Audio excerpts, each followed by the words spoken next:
Assalamualaikum warahmatullahi wabarakatuh. Selamat pagi anak-anak. Apa kabar kalian hari ini? Semoga sehat selalu ya dan tetap semangat belajar. Hari ini kita akan belajar materi kelas 4 tema 1 subtema 1 yang mempunyai tujuan belajar sebagai berikut. 1. Siswa mampu mengidentifikasi gagasan pokok dan gagasan pendukung.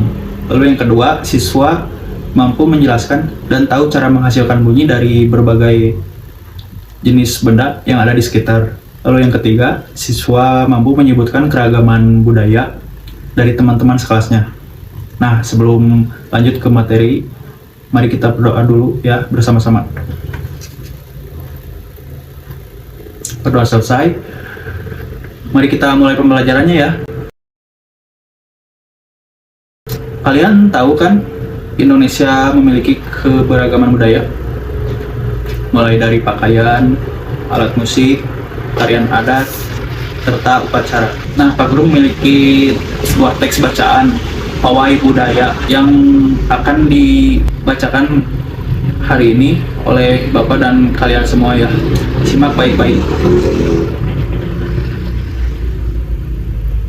Nah, setelah membaca teks pawai budaya tersebut, coba ada yang tahukah gagasan pokok dan gagasan pendukung dari paragraf tersebut? Kalau belum, Bapak akan jelaskan ya. Dari mulai gagasan pokok. Gagasan pokok adalah ide utama yang dibahas dalam sebuah paragraf.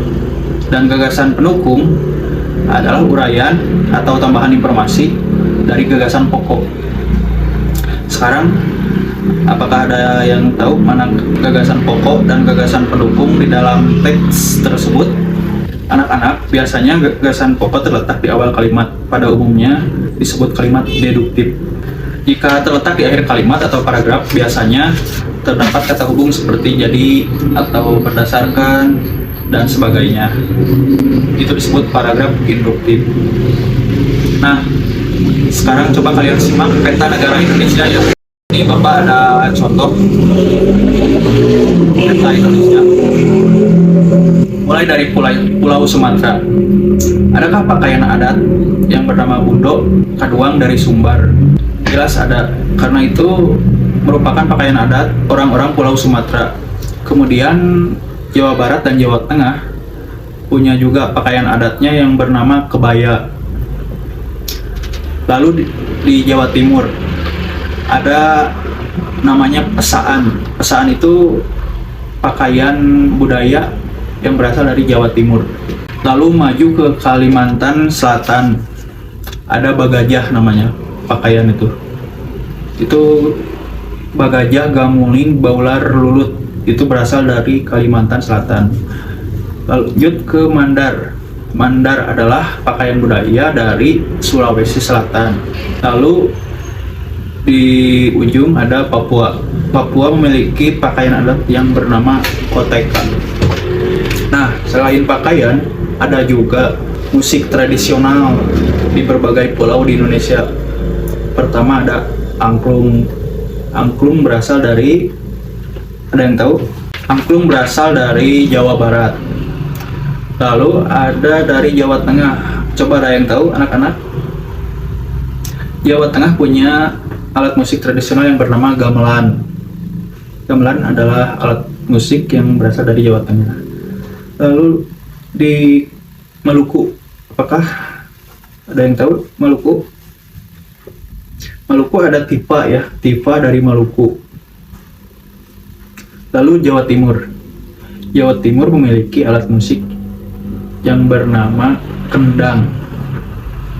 Lalu ada panting. Panting berasal dari Kalimantan Tengah. Kemudian ada saluang. Saluang yang berasal dari Sumatera Barat.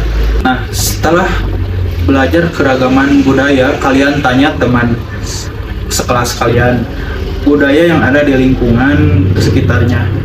Kemudian kalian juga identifikasikan benda apa saja yang dapat menghasilkan bunyi di lingkungan kalian. Pak Guru berikan contohnya ya. Di antaranya ada peluit. Peluit itu menghasilkan bunyi dan itu banyak di sekitar di lingkungan sekolah khususnya karena peluit dipakai ketika guru olahraga mengajarkan anak-anak praktek bola voli atau main bola.